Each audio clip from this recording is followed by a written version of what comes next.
Esta noche, pasemos al Evangelio de Juan, capítulo 15, mientras seguimos a Jesús en sus últimas horas antes de la cruz. Jesús había estado en la última cena con sus discípulos allí en el aposento alto en algún lugar de Jerusalén. El capítulo 14 de Juan termina con las palabras: «Levántate, vámonos de aquí». Entonces, en ese momento, abandonaron el aposento alto y comenzaron su viaje, que finalmente los llevaría al huerto de Getsemaní. Y si pasaron o no por los atrios del templo o lo que sea, no lo sabemos. Los evangelios no siguen los pasos de Jesús. Es posible que entraran por las puertas del templo porque se dejaban abiertas toda la noche durante la temporada de Pascua para que cualquiera que quisiera venir y orar pudiera orar en cualquier momento. Y esas puertas tenían sobre ellas los racimos de uvas tallados mediante los cuales Dios declaró su propósito para la nación de Israel, que fuera una vid fructífera y llevara fruto para Dios. Y podría ser que cuando pasaban por las puertas con estos racimos de uvas, el símbolo de la nación, la vid, esto impulsó a Jesús a hacer esta declaración a sus discípulos que se encuentra aquí en el capítulo 15 de Juan, donde dijo: «Yo soy la vid verdadera». En griego dice: «Yo soy la vid, la verdad». Y aunque digas: «Bueno, ¿cuál es la diferencia?», me suena igual. Creo que aquí hay una sutil diferencia. Yo soy la vid, la verdad. A lo largo del Antiguo Testamento, Dios había usado la vid como símbolo de la nación de Israel. Y muchos de los profetas se refieren a Israel como la vid, al igual que los salmos. Era el símbolo nacional de Israel. Pero Isaías el profeta en el capítulo 5 habla de la nación como una vid y de cómo Dios la plantó, la rodeó y la puso en un lagar. Pero cuando llegó el momento de recoger frutos, no había más que uvas silvestres. Y entonces permitió que el viñedo volviera a la naturaleza. Permitió que las zarzas entraran y simplemente descartó la viña hasta el punto de intentar o esperar recibir el fruto de ella. Ahora, en el capítulo 21 del Evangelio de Mateo, Jesús da una parábola que los fariseos entendieron correctamente que estaba dirigida contra ellos. Y en esta parábola, él habla del Señor que tenía una viña. Y cuando llegó el tiempo de dar fruto, envió a sus siervos para recibir de su viña. Pero el labrador que había dejado a cargo de la viña, golpeó a los sirvientes y los despidió con las manos vacías. Y entonces les envió otros siervos a los que también golpearon y algunos apedrearon. Y finalmente dijo: «Enviaré a mi único hijo. Seguramente lo honrarán». Pero cuando los labradores vieron salir el sol, dijeron: «Mirad, este es el sol en el aire. Vamos a matarlo y luego la viña puede ser nuestra». Entonces Jesús dijo: «¿Qué hará el Señor de la viña cuando venga? Seguramente tomará a los labradores y los echará y dará la viña a otros». Ahora, con eso como trasfondo, la viña, la nación de Israel había fracasado, teniendo los líderes religiosos en ese momento eran los labradores que supervisaban la viña. Y cuando vino Jesús, dijeron: «Miren, Él es una amenaza para nosotros y para nuestras posiciones». Y entonces lo destruyeron. ¿Y qué hará el Señor con la viña? Y Él se lo dará a otros. Y entonces Jesús está diciendo: «Mira, yo soy la vid verdadera. Y mi Padre ahora es el labrador». Y en eso está diciendo: «A vosotros sois a quienes se les da esta viña. O ahora eres la viña. Vosotros sois la verdadera viña de Dios. Ustedes son los que ahora deben dar fruto para Dios». La nación de Israel fracasó en los propósitos que Dios tenía para ella. No produjo el fruto que Dios deseaba. Y ahora Dios les está dando ese privilegio, la iglesia, para que pueda conviértete ahora en la viña de Dios y dale fruto. Yo soy la vid, la verdadera, y mi Padre es ahora el labrador. Y así Él es el que está supervisando la viña directamente. Ya no la tiene bajo la autoridad del sacerdocio de Israel ni de los líderes religiosos. Él les ha quitado la autoridad y ha asumido la posición de labrador que supervisa la viña. Y todo sarmiento que en mí da fruto, me lo quita, y todo aquel que da fruto lo limpia para que dé más fruto. Por eso, todo sarmiento que no da fruto, lo quita. Existe ese proceso de poda que ocurre dentro de la iglesia cuando el Padre corta las ramas infructuosas. Pero también está el cultivo de aquellas ramas que están dando fruto. Él los lava. Ahora, en Israel, muchas de las uvas que se cultivan en realidad se cultivan en el suelo. Mientras recorre el valle de Sicol y las áreas alrededor del valle de Sicol donde se cultivan las mejores uvas, verá estos enormes troncos de uva. Vides. Y quizás midan 6 pies de largo. Y los verás tirados en el suelo, sostenidos en un extremo por una roca. Y entonces simplemente están tirados en el suelo, solo sostenidos por una roca en el primer extremo. Y a medida que producen el fruto en realidad yace allí mismo, sobre el suelo pedregoso de la viña. Pero a medida que el fruto se va desarrollando, a medida que va madurando, los viñadores irán por la viña y recogerán estos grandes racimos de uvas y los lavarán y limpiarán la tierra. Y todo. Y los limpiarán para que el fruto madure a la perfección. Y les digo, las uvas que se cultivan allí son uvas verdaderamente deliciosas, uvas de mesa que se cultivan en ese valle. Ahora, Jesús está tomando una fotografía que es muy familiar para la gente, ya que habían visto a la gente allí lavando las ramas y lavando estos racimos de uva para que pudieran producir más frutos. Si no estás dando fruto, córtalo. Estás podado. Si estás dando fruto, eres purificado para que puedas dar más fruto. ¿Y qué es eso que Dios usa para limpiar la iglesia? Su palabra. Ahora estáis limpios por la palabra que os he hablado. Qué tremendo poder limpiador hay en la palabra de Dios. Tu palabra escondido en mi corazón, oh Señor, para no pecar contra ti. ¿Con qué cuidará el joven de sus caminos? Dando atención a la palabra de Dios. El gran poder limpiador de la palabra. Mi suegro, un anciano sueco, tenía en su Biblia, este libro te guardará del pecado, y el pecado te guardará de este libro. Y es cierto que existe ese poder limpiador de la palabra. Te guardará del pecado. Ahora estáis limpios por la palabra que os he hablado. Permaneced en mí. Ahora soy la vid, la verdad. Vosotros sois las ramas. Y la importancia de que el pámpano permanezca en la vid. Y esta relación será enfatizada aquí por Jesucristo en los próximos versículos. Esa importante relación y la necesidad de permanecer en Él. Y Él declara, permaneced en mí y yo en vosotros. Así como el pámpano no puede llevar fruto por sí mismo, sino permanece en el enredadera. Ya no podéis vosotros, a menos que permanezcáis en mí. No podéis producir ningún fruto que valga la pena para Dios sin el poder interior de Jesucristo. Cualquier cosa que os esforcéis por hacer para Dios sin Jesucristo no tiene valor. Es como madera, heno y hojarasca que arderá cuando llegue el día del juicio. El único fruto duradero es el que se produce como resultado de la relación con Jesucristo. Y aquí nuevamente, la idea de fruto nos indica el método de Dios. El fruto que surge en nuestras vidas es un proceso muy natural. Cosa. No es forzado. Esa manzana que cuelga del árbol no está ahí afuera luchando, esforzándose, empujando y haciendo lo mejor que puede para madurar. Todo lo que tiene que hacer es aguantar y madurará y llegará a la madurez.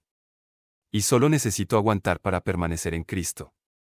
Y el resultado natural de permanecer en Cristo es que mi vida dará fruto. Uno de los problemas en la iglesia hoy es este esfuerzo de fruto forzado. Ahora deberías estar haciendo esto por Señor y estás siendo empujado a todo tipo de actividades que en realidad no están dirigidas por el Espíritu. Y esto puede convertirse en un gasto de energía inútil a menos que Dios esté detrás de ello, y Dios lo guíe y Dios lo dirija. A menos que permanezcas en Él, no podrás dar fruto por ti mismo. No puedes sentarte y decir, esto es lo que voy a hacer para Dios este año. Y estos son los proyectos que voy a emprender. Y este es mi plan mediante el cual pretendo cumplir este objetivo. Que dar el fruto que Dios desea es lo más natural, cosas que te pueden suceder mientras permaneces en Cristo. Es solo una función natural. Y así, permanece en mí. No puedes dar fruto por ti mismo. Yo soy la vid, vosotros sois los pámpanos. Y el que permanece en mí y yo en él, éste lleva mucho fruto. Ahora bien, esto es realmente una progresión y está creciendo. Comienzo cuando recibo a Jesucristo. Soy injertado en la vid. Me convierto en parte de ello. Empiezo a nutrirme de él. Y a medida que mi vida comienza a dar frutos, entonces su palabra me limpia para que pueda dar más fruto. Y a medida que permanezco en él, comienzo a producir mucho fruto. Y en esto es glorificado mi Padre. Esto es lo que quiere mi Padre, que mi vida dé mucho fruto para él. Entonces, yo soy la vid, ustedes son los pámpanos. El que permanece en mí y yo en él, éste produce mucho fruto, porque sin mí nada podéis hacer. Tengo ese subrayado con negrita en mi Biblia. Porque he tratado de hacer tantas cosas en el mío y fallé. Me pregunto cuando esa verdad realmente penetre en mi corazón, para que pueda darme cuenta de que sin Jesús, no puedo hacer nada. Es inútil para mí siquiera intentarlo. Cualquier servicio a Dios que no esté dirigido por el Espíritu es inútil. Separados de mí, nada podéis hacer. Ahora, tengo aquí una referencia a otro versículo que Pablo declaró en Filipenses 4:13, todo lo puedo en Cristo que me fortalece. Así que van juntos. Separados de Él, no puedo hacer nada. Por medio de Él, puedo hacer cualquier cosa. Nada es demasiado difícil. Todo lo puedo en Cristo, pero sin Él, no puedo hacer nada. Y entonces, si un hombre no permanece en mí, esto trae a colación una consideración interesante. ¿Es posible que un hombre no permanezca en Jesucristo? Si no fuera posible, ¿por qué Jesús siquiera mencionaría la perspectiva? Verá, si no fuera posible que un hombre no permaneciera en Jesús, ni siquiera habría mencionado la perspectiva. Pero el hecho de que mencione la perspectiva significa que existe esa posibilidad. Si alguno no permanece en mí, será arrojado fuera como un pámpano y será marchito. Y los hombres las recogen y las echan al fuego y quedan quemadas, cortadas de la vid, secas. Isaías nos dice, no, fue Ezequiel quien nos dice la inutilidad de una rama de uva. No es lo suficientemente fuerte como para hacer un clavo con él y no puedes usarlo para ningún proyecto de carpintería debido a su textura y composición. Una rama de uva solo sirve para una cosa, y es producir uvas. Y si no hace eso, realmente no sirve para nada más. No es bueno. La leña es como un punk. Es solo, ya sabes, arde y humea, pero en realidad no arde bien y no es bueno para ningún proyecto de carpintería. Simplemente no tiene valor. Es bueno para un solo propósito, y ese es producir frutos. Odio decirte esto, pero eres bueno solo para un propósito y ese es dar fruto para Dios. Y si no lo haces, eres tan inútil como un punk. Quiero decir, no tiene ningún valor para ti. Entonces Jesús dijo, permanece en mí. Y si no lo haces, córtale el marchito. Los hombres los juntan y los arrojan al fuego y se queman. Ahora bien, si permanecéis en mí y mis palabras permanecen en vosotros, pediréis lo que queráis y os será hecho. Ahora trae aquí el tema de la oración. Y en el tema de la oración, hace aquí una promesa muy amplia. Pediréis lo que queráis, y os será hecho. Pero ¿a quién se dirige esta amplia promesa? Los que permanecen en él y los que tienen la palabra de Dios morando en ellos. Si permanecéis en mí y mis palabras permanecen en vosotros, entonces bajo esas condiciones puedes pedir lo que quieras y te será hecho. Y en esto es glorificado mi Padre en que llevéis mucho fruto, así seréis mis discípulos. Y entonces Dios llamó a la nación de Israel a producir fruto. Ellos fallaron. Ahora Dios está entregando la viña a otros. La iglesia se convierte en el instrumento de Dios para llevar el fruto de Dios en el mundo de hoy. Y si Dios no perdonó a las ramas naturales sino que las cortó, mirad que no nos perdone a nosotros. Si fallamos en los propósitos de Dios de producir fruto, entonces Dios levantará a otros para que le lleven fruto. Creo que estoy eternamente seguro mientras permanezca en Jesucristo. Ningún poder puede librarme de su mano. No tengo dudas ni escrúpulos en absoluto acerca de mi seguridad eterna y mi salvación. No me preocupo, Dios me va a salvar o no, o lo lograré en el último día. Sé que lo haré. Porque no tengo intención de hacer nada más que permanecer en Jesucristo. Y mientras permanezca en Él, estaré eternamente seguro. Tú decir, pero, ¿y si no permanecéis en Él? Ese es tu problema, no el mío. Verás, eso ni siquiera se me pasa por la cabeza. Yo digo, Pedro, Señor, ¿a dónde podemos ir? Tienes las palabras de vida. Esta gente se obsesiona con la seguridad eterna y todo eso. Eso es una lástima, porque estoy eternamente seguro, mientras permanezca en Él. Y no tengo intención de hacer nada más. Ahora Jesús dijo, como el Padre me ha amado, así también yo os he amado. Continuad en mi amor. Ahora comienza a hablar del fruto. El fruto del Espíritu es amor. Esto es lo que Dios busca de su iglesia. Amar. Las expresiones de amor. Quiere expresiones verbales, pero también desea hechos que expresen. Así como nuestras esposas quieren la seguridad verbal, pero también quieren los hechos. La seguridad verbal no significa mucho a menos que haya hechos y los hechos no significan mucho a menos que haya palabras. De alguna manera quieren que se verbalice y ella a veces me dice, cariño, ¿me amas? Y dije, por supuesto que te amo. No llevo, ya sabes, la comida a casa para la cena o no la proporciono. Para la casa. Claro, te amo. Bueno, solo necesita garantía verbal. Y Dios quiere esa expresión verbal de nuestro amor. Y Dios quiere que amemos y mostremos nuestro amor con nuestras obras. Y este es el fruto que Dios busca de su huerto, de la iglesia. O, que pudiéramos expresar nuestro amor a Dios de manera más plena, más completa. Si guardáis mis mandamientos, permaneceréis en mi amor, así como yo he guardado los mandamientos de mi Padre y permanezco en su amor. Y estas cosas os he hablado para que mi gozo permanezca en vosotros, y que vuestro gozo sea completo.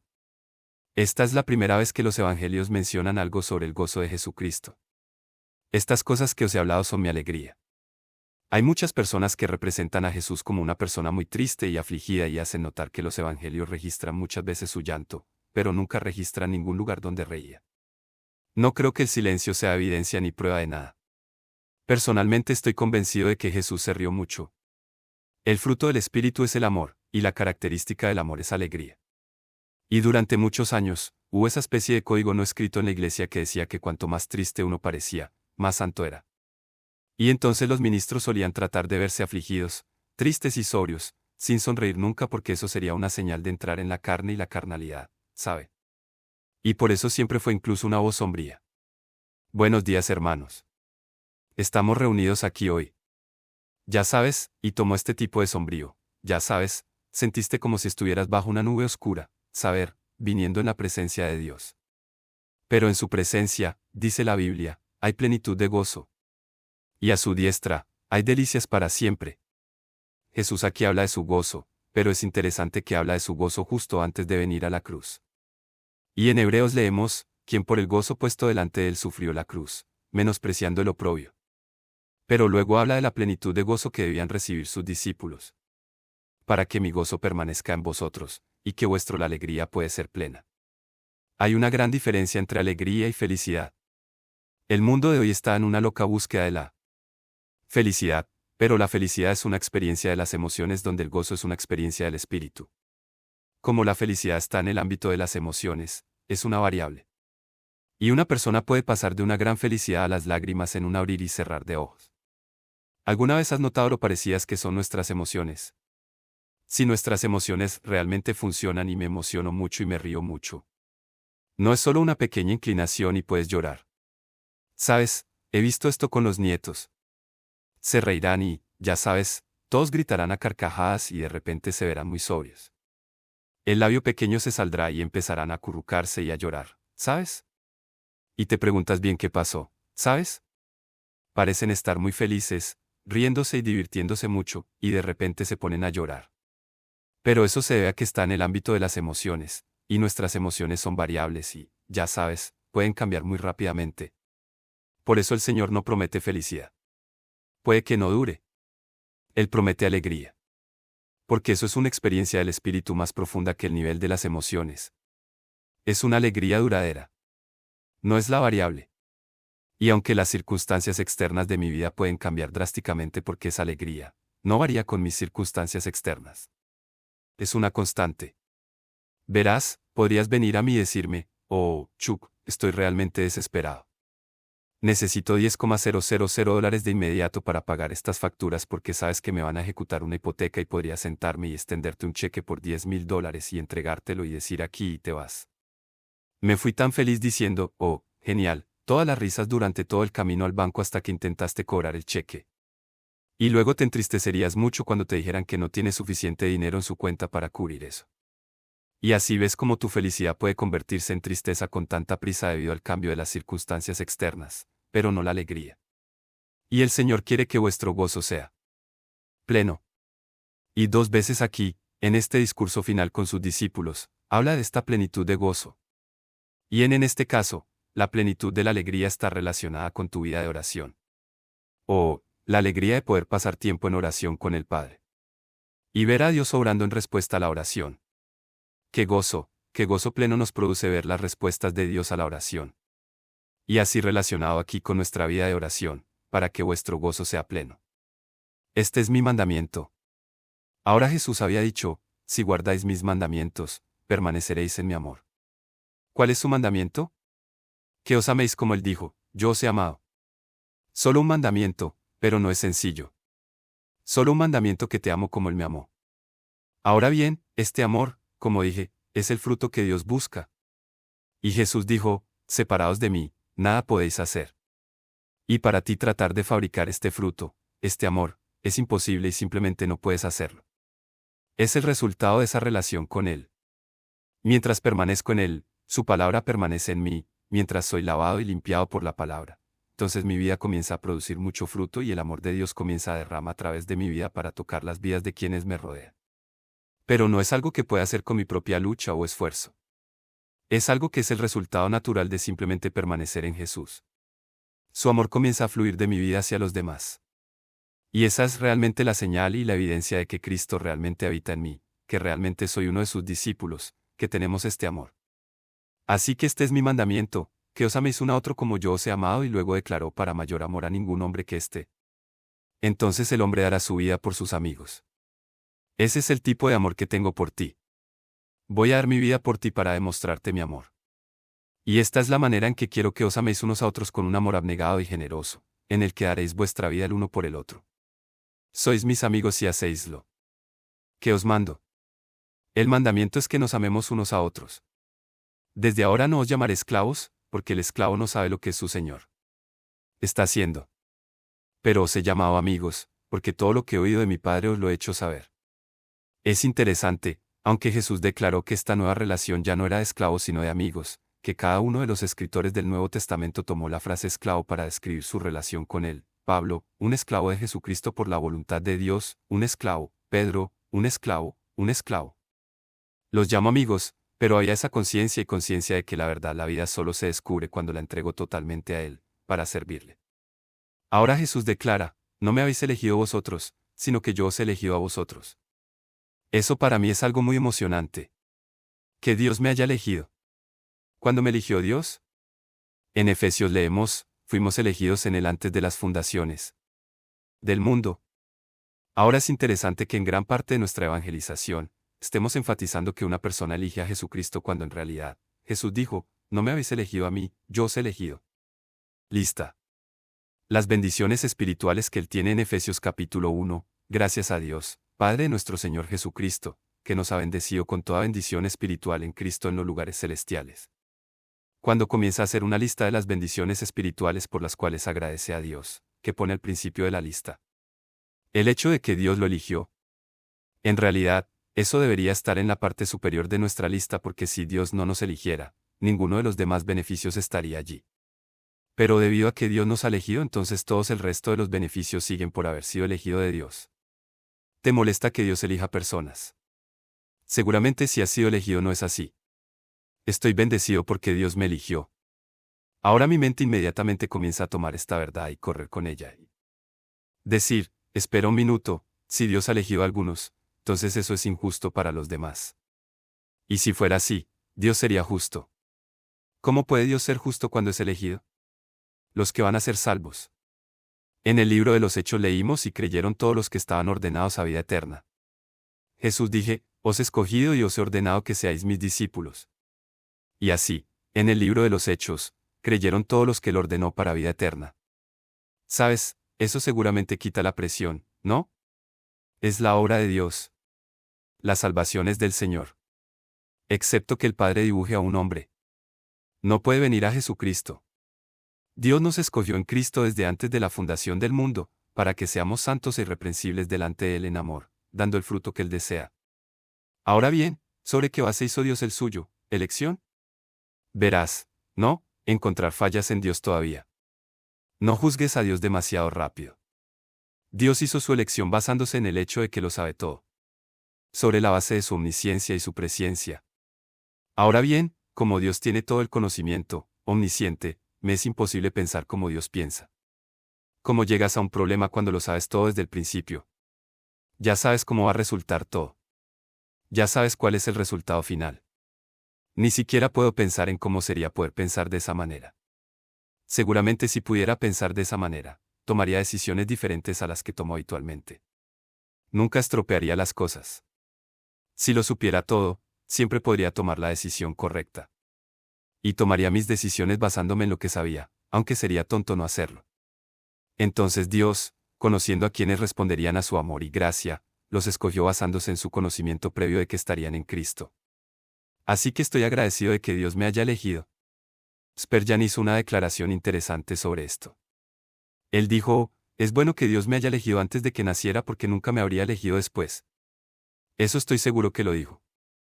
En broma, porque cuando Dios lo eligió antes de que naciera, Dios lo conocía completamente en ese momento. Y Dios conocía el resultado final de la vida de este hombre. Como Dios nos conoce. Y sabiendo todo sobre nosotros, nos eligió de todos modos. ¿No es genial? La gracia de Dios. Entonces Jesús dijo a sus discípulos: no me habéis elegido vosotros, sino que yo os he elegido a vosotros. Ahora me animaron a elegir a Jesús. Y lo hice. Y tan pronto como lo hice, me dijo, no me elegisteis. Yo te elijo. Y te ordené que debes ir y dar fruto, y que tu fruto permanezca. Esto es algo que me preocupa mucho. No es que simplemente de fruto, sino que de fruto duradero. Mucha gente me culpa porque no hago fuertes llamados a la salvación al final de los sermones. No me quedo parado y lloro y suplico a la gente que reciba a Jesucristo. Que simplemente les digo que si quieren ser salvos, pueden pasar por esa puerta y hablar y orar con el pastor. Y no hacemos grandes llamamientos emocionales. ¿Y nosotros? Y algunas personas nos culpan por esto. Si el Espíritu de Dios está obrando en la vida de una persona, ésta responderá. No puedo hacer nada para mejorar eso. La salvación es obra de Dios. Lo reconozco. En lugar de que mucha gente responda a un llamado emocional para poder ponerme un montón de muescas en el cinturón y decir, anoche tuve 20 personas excepto Jesús. Porque les supliqué y les rogué y continué. El problema es que quiero saber dentro de un año cuántas de esas mismas personas seguirán con el Señor. Fruto duradero. Que tu fruto permanezca. Había un pequeño que solía estar aquí en el área de Costa Mesa y que solía testificar muchísimo. Pasó toda su vida testificando. Pero a menudo era muy contundente y, como resultado, muy desagradable. Y lo miré una mañana cuando estaba sentado en un restaurante. Entró y comenzó a ir de mesa en mesa testificando en voz alta a todos acerca del Señor. Y puedes ver a la gente avergonzándose y todo eso. Y él decía, ¿no te gustaría pasar por la casa del pecador? Oración y simplemente deshacerse de él. Dirían que sí, ya sabes, y lo pasarían. Y luego se ponía sus muescas en el cinturón, ya sabes, yendo de mesa en mesa. ¿Sabes? Hoy llevé a tanta gente a Jesús. Bueno, muy poca fruta fue duradera. Fue algo forzado. El tipo fue muy contundente. Es un estudio interesante. Hubo un interesante estudio realizado después de las campañas de Moodys. Y en algunas de las ciudades donde realizó tremendas campañas, 5 años después de la campaña, el equipo de encuesta recorrí y encuesté a las personas que habían avanzado en las reuniones de Moody y que habían hecho profesión de Cristo durante las reuniones de Moody.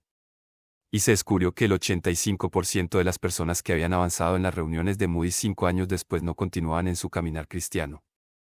Habían vuelto a las viejas prácticas, vivían en el mundo y no habían continuado en la fe cristiana. Ahora bien, aquellos que han leído los sermones de Moody o saben algo sobre su ministerio saben que él generalmente concluye sus sermones evangelísticos con una historia realmente lacrimógena. Donde hablaba de este niño pequeño muriendo en los brazos de su papá y las últimas palabras, papá, te veré en el cielo, ya sabes, y el papá, sabes, están tragando saliva y diciendo que sí, y me verás en el cielo y el niño pequeño muere, ya sabes, con una sonrisa en su rostro y así, el corazón de cada papá se conmueve, ya sabes. Quiero estar con mis hijos en el cielo, así que ahora ven al frente, ¿sabes? Si quieres ver a tu hijo en el cielo, ya sabes, acércate. Y fueron tocados con emociones. Pero no fue muy profundo. No siempre fue una fruta que muerde.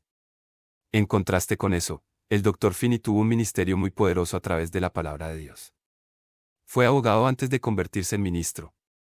Y fue capaz de exponer las escrituras en un orden y secuencia muy lógicos.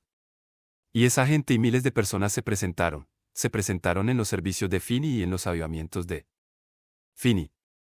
Y 5 años después de sus reuniones en las distintas comunidades, hicieron la encuesta de los que habían avanzado en las reuniones de Finney, y se descubrió que el 85% de ellos todavía seguían con el Señor. Su fe no se basó en una apelación emocional o un momento emocional, sino que se basó en hechos de la palabra de Dios y la fe se estableció en el hecho de la palabra de Dios. Y fue fruto duradero que vuestro fruto permaneciera. Ahora creo que Dios ordenó a Moody y creo que Dios ordenó a Finney. Y creo que Dios hizo que Moody llegara a personas a las que Finney no podía llegar y que Finney llegara a personas a las que Moody no podía llegar. Y ciertamente Dwight Moody fue uno de los más grandes evangelistas que Dios ha traído consigo en la historia americana.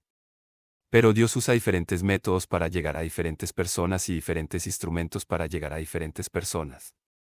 Pero mi deseo es que no solo dé fruto, sino que el fruto siga siendo fruto duradero. Por eso no estoy tan interesado en la cantidad del fruto sino en la calidad del fruto que se desarrolla a través de mi ministerio. Por eso dedicamos tanto tiempo al estudio de la palabra de Dios. Para que seamos limpios por la palabra que Él nos ha hablado. Que podríamos que produzcamos más fruto, y que podamos dar mucho fruto, y que el fruto permanezca. Y Jesús entonces dijo algo muy interesante. Para que todo lo que pidáis al Padre en mi nombre, os lo dé. Ahora vuelve nuevamente al tema de la oración. Y oración al Padre en su nombre. Creo que la oración debe dirigirse al Padre. En el nombre de Jesús. Creo que Jesús estableció este patrón para nosotros en el capítulo 14. Él dijo, y si preguntas al Padre cualquier cosa a mi nombre, lo haré para que el Padre sea nuevamente glorificado bajo el sol.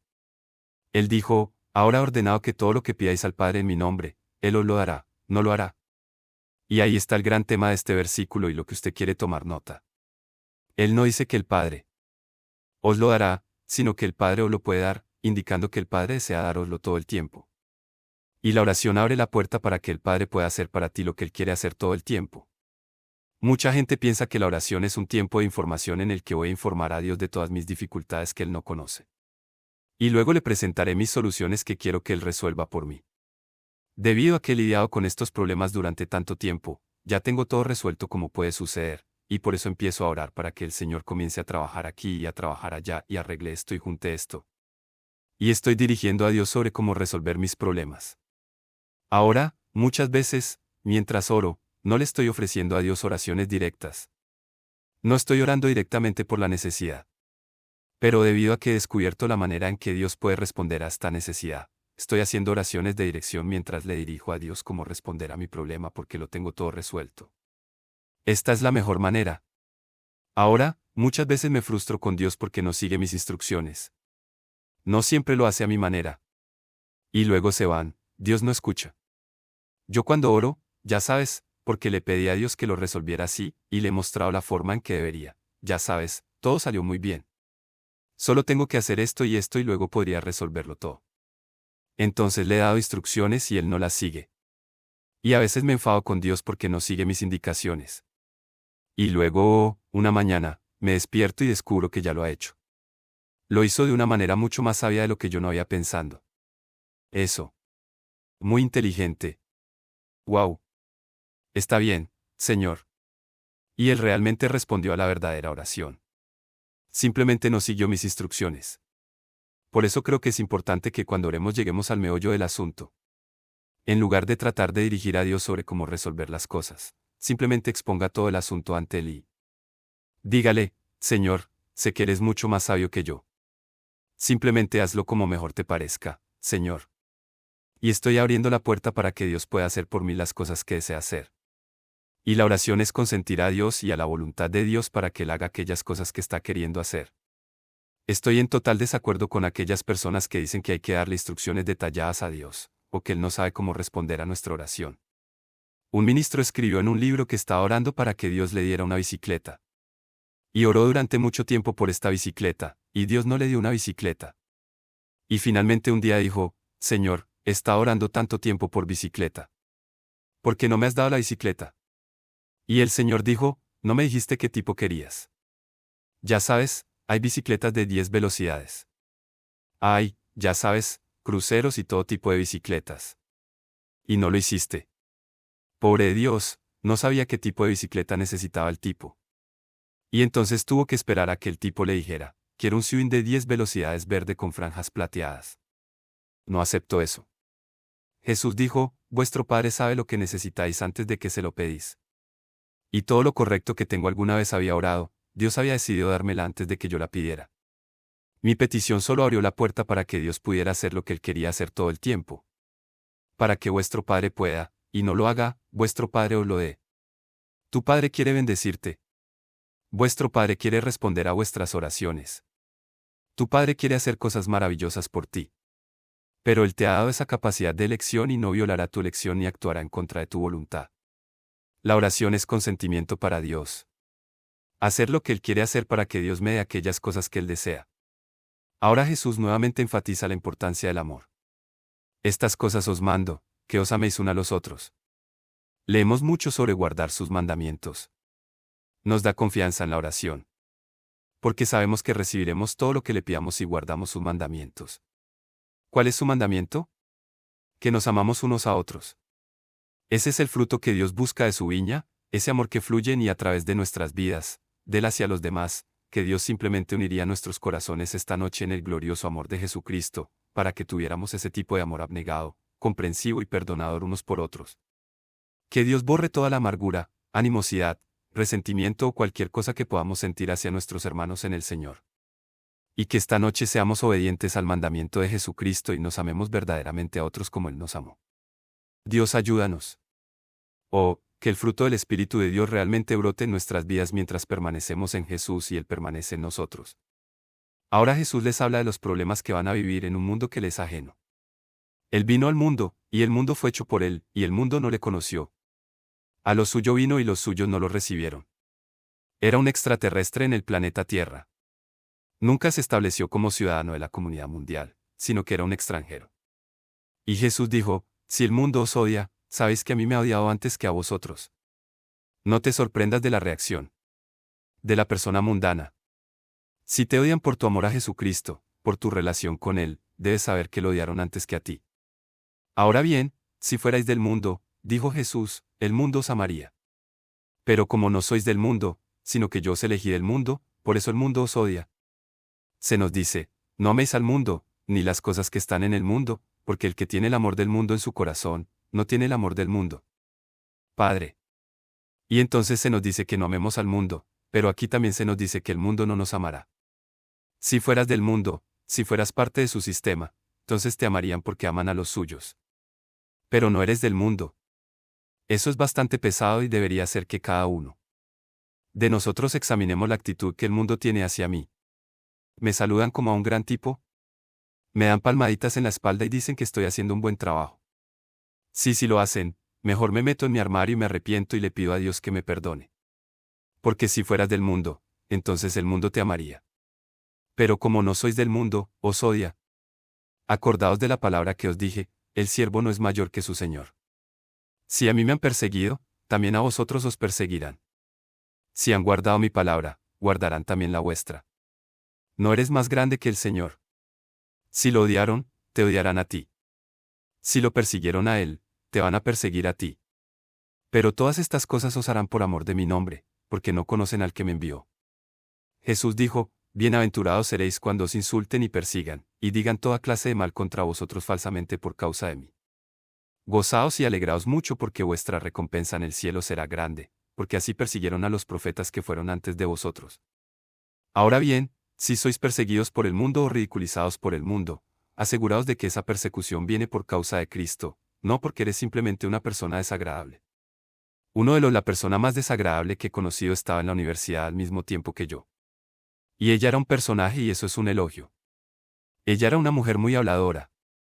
Se había formado para la ópera y tenía una voz, estoy seguro, que se acercaba a la de Enrico Caruso en cuanto a volumen. Y yo solía ir a casa desde el trabajo en el auto de Jack Street por la noche. Y de vez en cuando ella se subía al mismo auto en el que yo iba. Y si ella me espiara en la parte trasera del auto con esa voz alta y aleccionadora, diría, alabado sea el Señor, hermano. Y todos se giraban para ver con quién estaba hablando, incluyéndome a mí. Pero de alguna manera sabes que todos saben que eres tú. Y esta mujer era culpable de perturbar más clases. Cuando se contaba un chiste y todos se reían, ella se reía más fuerte que los demás. Quiero decir, ella simplemente era ruidosa. Y así, un día me animé a llevarle las escrituras, dejar que las mujeres guardaran silencio en la iglesia y aprendieran en silencio y sujeción. Y ella se fue diciendo, gracias Señor por la persecución. Y entonces supe que no servía de nada. Pero no la perseguía por causa de la justicia o por el amor de Dios, sino porque ella era simplemente una persona desagradable. Y la persecución que viene por ser aburrido, o descarado, o lo que sea, no hay recompensa ni beneficios especiales por eso. Pero si verdaderamente es por amor a Cristo, entonces sabed que soportáis su sufrimiento. Y si padecéis con Él, también reinaréis con Él. Entonces Jesús dijo que si a mí me han perseguido, también a vosotros os perseguirán. Pero todo esto os harán por amor de mi nombre, porque tienen no sé quién me envió. Ahora si vine y les hablé, si yo no hubiera venido y les hubiera hablado, no habrían tenido pecado. Pero ahora no tienen excusa para su pecado. Un hombre es responsable de lo que sabe. Un hombre no es responsable de lo que no sabe. Y cuando Dios juzgue, las personas serán juzgadas según el conocimiento que hayan recibido. El conocimiento conlleva la responsabilidad de actuar sobre la base de ese conocimiento. La Biblia dice que les hubiera sido mejor no haber oído nunca, que haber oído y dado la espalda. Dices bien, entonces sería mejor si nunca lo supiera. Bueno, ya es demasiado tarde para ti. Ahora eres responsable de tenerla. Y el conocimiento siempre trae responsabilidad. Jesús dijo, si no hubiera venido y les hubiera hablado, no tendrían pecado. Pero ahora no tienen excusa para su pecado. Y el que me odia a mí, aborrecerá también a mi Padre. Y si yo no hubiera hecho entre ellos las obras que ningún otro hombre hizo, no habrían tenido pecado. Pero ahora me han visto y me han odiado a mí y al Padre. ¿Qué acusación está haciendo contra aquellas personas que ahora están pecando contra la luz que Dios les ha dado? Pero esto aconteció, para que se cumpliera la palabra que está escrita en su ley. Me aborrecieron sin razón, sin causa. ¿Y cómo analizas el odio que la gente tiene hacia Jesucristo? Es odio sin razón, sin una causa. Pero es interesante cuántas personas son irracionales en su odio hacia Jesús. Sabes que hay personas que pueden hablarte racionalmente sobre cualquier tema del mundo excepto sobre Jesús. Y se vuelven irracionales. Calentarse. Se vuelven violentos. Gente normal y racional. Pero aún así tienen tanto odio y les preguntas por qué odias tanto a Jesús y no te lo pueden decir. Lo odian sin causa. No saben por qué, pero es algo que está ahí. Pero cuando venga el Consolador, a quien yo os enviaré el Padre, el Espíritu de verdad. Nuevamente, note que con qué frecuencia Jesús, en estas últimas palabras con sus discípulos, está uniendo la relación del Padre, el Hijo y el Espíritu, y está haciendo referencia al 3. Pero el Consolador, que es el Espíritu Santo, a quien el Padre enviará en mi nombre. Y aquí, pero cuando venga el Consolador, a quien yo os enviaré el Padre, el Espíritu de la verdad que procede del Padre, él dará testimonio de mí. Miren cómo está simplemente entrelazado. El Padre, el Hijo y el Espíritu. El Espíritu Santo siendo enviado por el Padre por petición de Jesús. Viniendo y dando testimonio entonces de Jesucristo, dando testimonio de mí. Y vosotros también daréis testimonio, porque habéis estado conmigo desde el principio. Entonces hablando a sus discípulos, les declara que ellos, junto con el Espíritu, estarán dando testimonio de él, porque habéis estado conmigo desde el principio. Ahora, de esos, ¿y cuántos hubo que fueron discípulos siguiendo a Jesús? No lo sabemos. De los que eran discípulos, a 12 los nombró apóstoles. Pero había muchos otros que lo seguían. Y más tarde, cuando Pedro se puso de pie ante los discípulos reunidos, dijo que es importante que elijamos a uno de nosotros, que ha estado con Cristo desde el principio, para que podamos elegirlo para tomar el lugar de Judas. Lugar, quien por su transgresión cayó y se fue a su propio lugar, pero necesitamos reemplazarlo en el tablero de los 12 aquí. Por eso necesitamos a alguien que esté con nosotros desde el principio, que pueda dar testimonio de estas cosas y también de la resurrección, para que sea puesto como apóstol en lugar de Judas Iscariote. Entonces es interesante que uno de los requisitos era el de haber estado con Cristo desde el principio. Ahora le está diciendo, ustedes son mis testigos, van a dar testimonio de mí porque han estado conmigo desde el principio. Ese es el comienzo de su ministerio terrenal. Bueno, tenemos un capítulo esta noche. La próxima semana tomaremos el capítulo 16 y 17. La próxima semana tomaremos el capítulo 16 y 17, el capítulo 17. Dediqué mucho tiempo a ese capítulo de meditación en la meditación de esta semana. Hablamos del Padre Nuestro. Padre nuestro que estás en los cielos, santificado sea tu nombre. Esa no es la oración del Señor. Esa es una oración modelo para los creyentes. Se le ha llamado el Padre Nuestro. Pero el capítulo 17 de Juan es verdaderamente la oración del Señor. Esto es su oración que está ofreciendo al Padre. Y te sugiero que pases mucho tiempo esta semana meditando en el Padre Nuestro en el capítulo 17 aquí en el Evangelio de Juan. Hará mucho por ti. Que el Señor nos ayude ahora a ser hacedores de la palabra y no solo oidores, para que no nos engañemos a nosotros mismos. Hablando de su mandamiento de amarnos a los demás, que Dios nos permita esta semana mostrar ese amor a los demás. Y que nos amemos unos a otros como Él nos amó.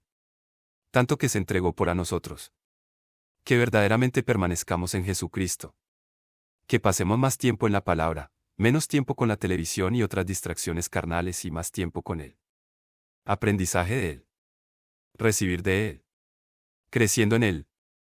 Y que permitamos que la palabra de Dios haga su obra en nuestro corazón de limpiarnos, para que produzcamos mucho fruto, para que el Padre sea glorificado a través de nuestras vidas. Oh, que Dios los bendiga esta semana. Y que Dios te use esta semana de una manera muy especial para mostrar su amor al mundo necesitado en que vivimos. En el nombre de Jesús.